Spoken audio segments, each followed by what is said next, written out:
Olá, pessoal, tudo bem? Vamos para mais um vídeo sobre a nossa mentoria. E eu trouxe aqui hoje um relatório de uma mentoranda, tá? Para proteger mesmo as informações pessoais dela, eu não vou deixar aqui escrito quem ela é, a faculdade, orientador, nem nada disso. Mas eu queria trazer para vocês essas informações, porque é basicamente esse o nosso trabalho de mentoria individual, e para vocês entenderem basicamente o que a gente faz, tá?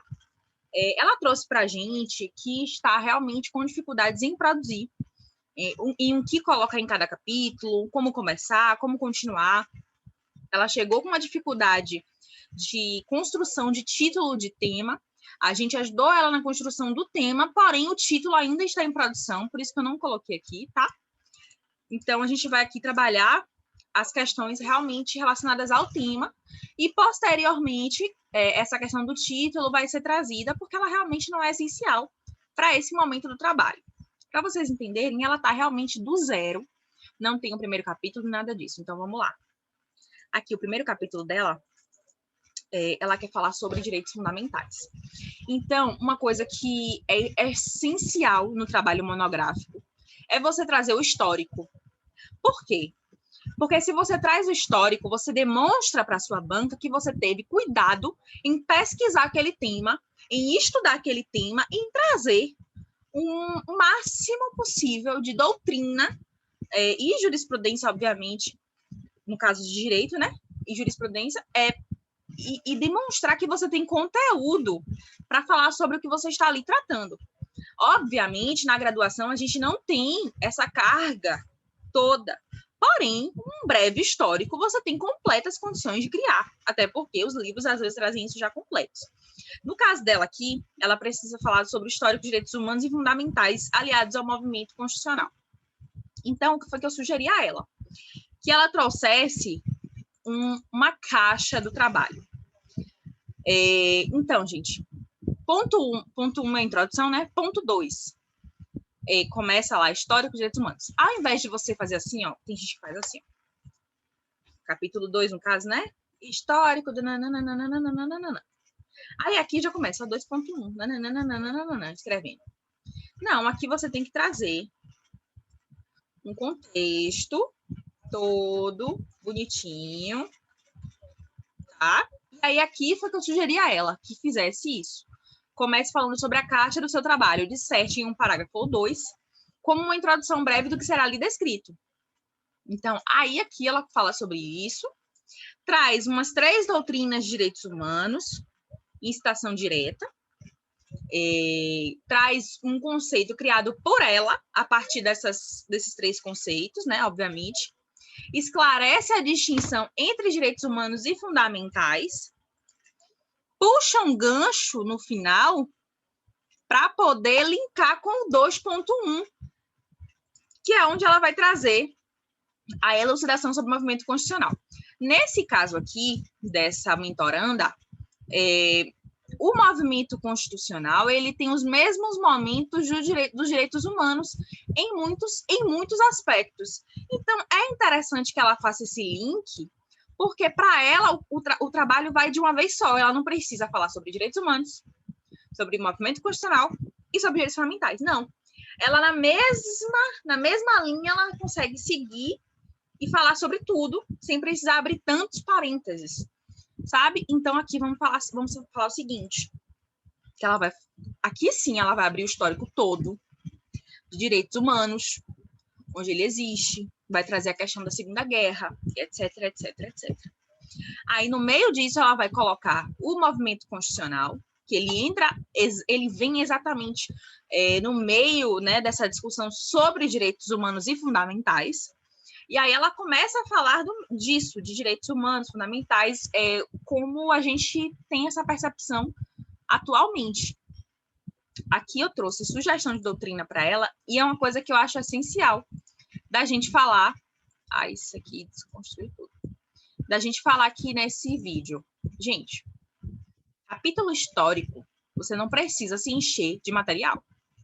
3, 4 doutrinas excelentes são capazes de trazer todo um arcabouço para o seu trabalho, principalmente se ele for um capítulo falando sobre histórico.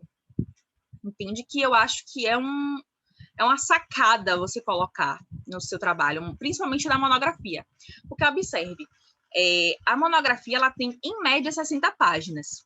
Com esse capítulo de histórico, você já mata aí pelo menos 20 páginas do seu trabalho. Se você fizer bem feito, direitinho, você mata 20 páginas tranquilamente, fazendo isso em menos de um mês. Isso é tranquilo de verdade, porque, observe, você tem tudo ali. Você não precisa pensar.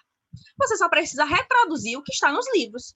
Então, não tem dificuldade em você construir um capítulo histórico. Entende? Otimiza o seu tempo, você dá logo um feedback para o seu orientador e, a partir disso, você pode construir o resto realmente do seu trabalho. Que aí você vai precisar fazer uma pesquisa muito maior, etc. Então, aqui eu sugeria para ela essas 4 doutrinas, que eu, inclusive, conheço e já atuei, já trabalhei com elas, e são amplamente... são doutrinas majoritárias amplamente usadas, né, inclusive pelos tribunais. E eu trouxe aqui, inclusive, os links e tal, para ela utilizar. Sugeri a ela que não incluísse nada muito além disso, até para não atrapalhar. O que é que eu fiz no meu trabalho e eu sempre recomendo? Faz com base em 1, 2 doutrinas, depois volta e vê o que dá para encaixar de outras, porque você enriquece o seu campo bibliográfico, referencial. Entende? Então, por exemplo, aqui nesse trabalho, eu, Rayane, utilizaria única e exclusivamente Fábio Condé Comparato. Para escrever metade desse capítulo, eu utilizaria apenas esse, porque ele traz todo esse contexto. Em continuidade, eu faria Barroso. Depois, finalizado o trabalho, que eu ia provavelmente fazer isso em 15, 16 páginas, eu ia voltar e trazer essas outras 2 doutrinas aqui. Entende? No que coubesse. Então, por exemplo, eu vi que dá para encaixar um conceito trazido por Dirley. Eu vou colocar um conceito ali em citação direta, porque eu já enriqueço um pouco mais o meu trabalho. Enriqueço em termos de doutrina, em termos de material, de fato, e também enriqueço em termos de tamanho, porque eu preciso de páginas. Página é consequência, mas não significa que você não tem que se preocupar com isso ao longo do seu trabalho. Ok? Então, vamos lá. Depois de trazer todos esses históricos, envie o seu orientador informando os próximos passos. Gente, isso aqui é muito importante. Por isso que eu falo sobre o PPS. O PPS ele é essencial para você levar o seu orientador desde o início, tudo que você quer trabalhar no seu TCC. Só que tem gente que não sabe o que quer desde o início, que vai mudando ao longo do trabalho. Ok, você sabe o básico? Essa mentoranda, por exemplo, ela sabe que ela quer falar sobre direitos humanos e fundamentais e ela tem um viés específico que ela ainda não fechou bem. Então, o que foi que eu disse para ela? Eu falei, olha, esse início seu não vai mudar. Se ele não vai mudar, não perde tempo. Faz. E se depois eu mudar de ideia? Não tem problema, muda de ideia dentro disso. Dentro desse âmbito que você quer trabalhar.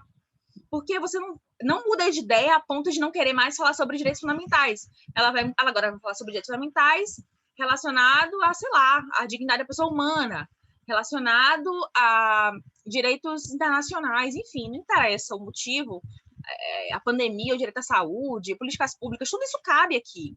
Se ela faz esse histórico no primeiro capítulo, ela tem possibilidades 1000 de escrever os próximos. Então, é importante deixar isso claro, por quê? Porque ela está hoje é dia 21/3. O trabalho dela é para maio. Então, observe o tempo que ela já pode perder se ela for esperar para decidir tudo. Não. Escreve o primeiro, que não vai ter prejuízo. Depois, ela otimiza o restante, para o segundo e terceiro capítulo casarem com o primeiro. Entende? Então, vamos lá. Depois desse histórico todo, esse primeiro capítulo, eu sugeri a ela que levasse ao orientador, informando o que ela pretende seguir. E fiz uma sugestão a ela. No caso dessa mentoranda, em específico, ela estudou na mesma faculdade que eu. Então, eu pude dar alguns conselhos para ela, muito mais específicos da minha vivência. Entende? Um deles foi a minha monografia, que versou exatamente sobre esse primeiro capítulo, que versa exatamente sobre a mesma coisa, sobre as mesmas temáticas. Sugeri a ela para que ela verificasse, e obviamente ela não vai utilizar de plágio, mas não há nenhum mal em você verificar uma monografia de outras pessoas. Inclusive, é uma sugestão que eu sempre faço.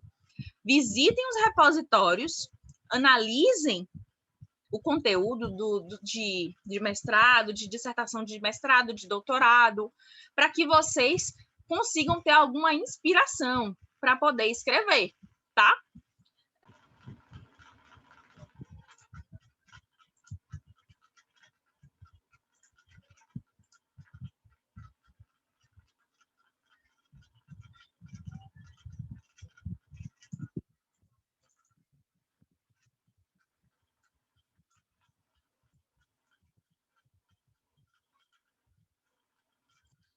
Voltando, sugeri a ela que seguisse o método autor-data, que é um dos métodos otimizados pela faculdade dela. Gente, uma coisa que eu já falei aqui em outros momentos e eu vou repetir. Escolhe o método de citação mais simples. Não vai criar coisa onde não precisa. Você está fazendo um TCC, você precisa formar. Para de criar problema.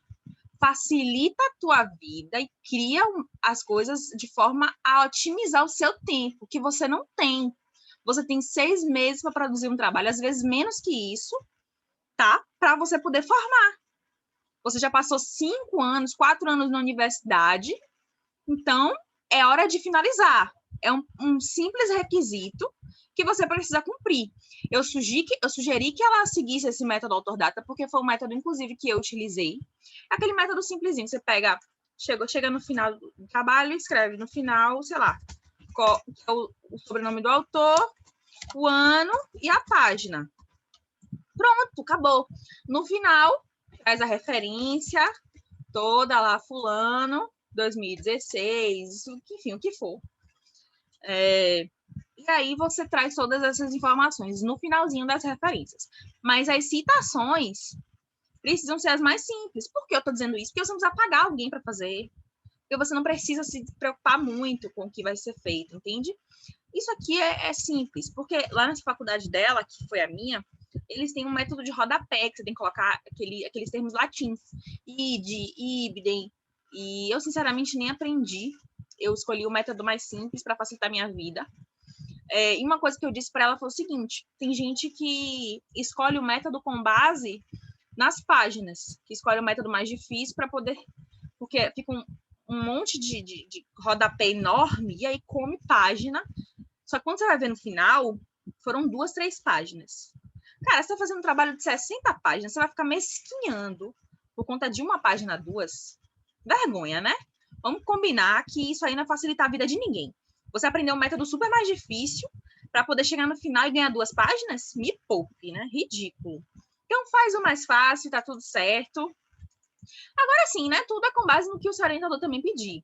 Se a sua orientação profissional, se o seu professor ou sua professora disser, olha, eu quero dessa forma, eu acho que fica melhor, é mais adequado, tudo bem. Eu sempre sugiro o caminho mais fácil. Porque difícil já é chegar aqui, difícil já é o seu semestre. Então, facilite sua vida, né? Vamos lá. Aqui. Uma coisa que eu sempre falo, gente. Deixe a formatação pronta para as referências. O que é que você vai fazer? Tá escrevendo aqui seu trabalho, né? Bonitinho. Já deixou tudo nas citações, bonitinho. Aí você vai chegar assim, ó. Vai selecionar tudo. Vai dar o botão direito. E vem novo comentário. Aí você vai chegar aqui e vai deixar a referência final pronta. Aqui que você vai escrever Costa, fulano de tal, nome do livro, edição, ano e etc. Editora, cidade, ano aqui, o ano é aqui. Entendeu? E aqui você vai colocar isso no final. Aqui você vai colocar isso no finalzinho. E na faculdade dessa mentoranda, isso aqui tem que estar em negrito. Pronto. Por que eu tô falando para você fazer isso? Porque quando você for fazer isso ao final, você otimizou muito seu tempo. Porque é só você vir aqui, copiar e jogar no final. Copiar e jogar no final, copiar e jogar no final. Muitas vezes você usa o mesmo livro para 2 momentos no seu trabalho. Então, o que você vai fazer? Você vai chegar aqui e vai fazer uma vez, né? Se você já arrumou aqui, a sua segunda citação, você não vai abrir de novo. Você só vai deixar citado. Você vai deixar citado, tá? E a página que você usou. Mas você não vai fazer esse comentário novamente, porque você já fez no de cima. Então, você só precisa referenciar lá no final uma vez. Gente, citação é isso aqui, ó. Referência é isso aqui. Vamos fazer essa diferença, tá? Então, se você citou já aqui e citou aqui também, mas só deixou um comentário, porque é o mesmo livro, não tem problema. No final, você copia. Agora, lembre-se lembre-se de fazer isso. Por quê? Muitas vezes a gente esquece. E aí acontece que você usa o livro aqui, acha que já referenciou antes e, na verdade, não referenciou nada. Então, se você não lembrar, peque pelo excesso. Chega aqui no segundo que você referenciou, ó, e coloque todo bonitinho aqui. No final, você vai copiar esse de cima, vai copiar esse de baixo, vai chegar aqui, ó, e vai pedir para alinhar. Quando você alinhar, vai estar tudo bonitinho, no alinhamento direitinho, e aí você vai ver que vai estar repetido. Aí você apaga um e deixa o outro. Por quê? Porque eles estão iguais. Não sei se ficou claro isso, mas eu acho que deu para entender, né? Se você usa o mesmo livro para 2 citações, tenha o cuidado de referenciar desde logo. Se você esquece, se você for fazer a segunda vez, usou aquele livro, não tem certeza se você já referenciou, referencie de novo e no final você corrige. É melhor corrigir no final do que deixar sem fazer e aí terminar passando, ter que trazer a errata com as bibliografias que você esqueceu.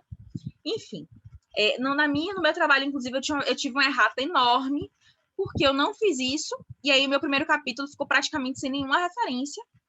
E, enfim, tive que fazer uma errata de 2 páginas, salvo engano. Tão grande que ela estava, tá? Mas, enfim, é isso. Eu queria passar para vocês hoje esse trabalho nosso na mentoria individualizada, minha e de Mila, tá até os nomezinhos da gente aqui, porque esse é o trabalho que a gente faz.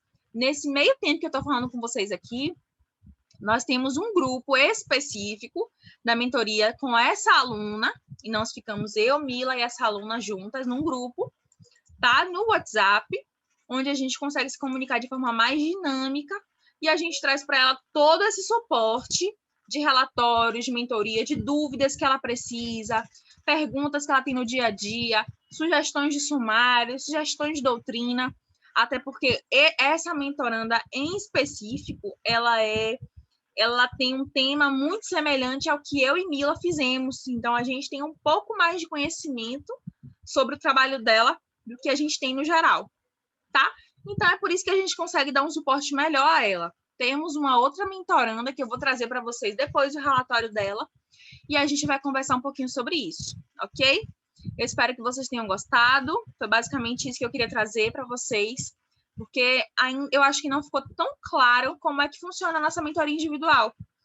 E eu queria deixar isso super claro para vocês, para que vocês vissem o quanto é importante, o quanto ela é necessária e o quanto a gente vem ajudando essas alunas a construir bem o seu TCC, tá bom? Um beijo, tenham todos um ótimo momento e uma ótima escrita de trabalho aí. Estaremos juntos até o final, e não se esqueçam disso.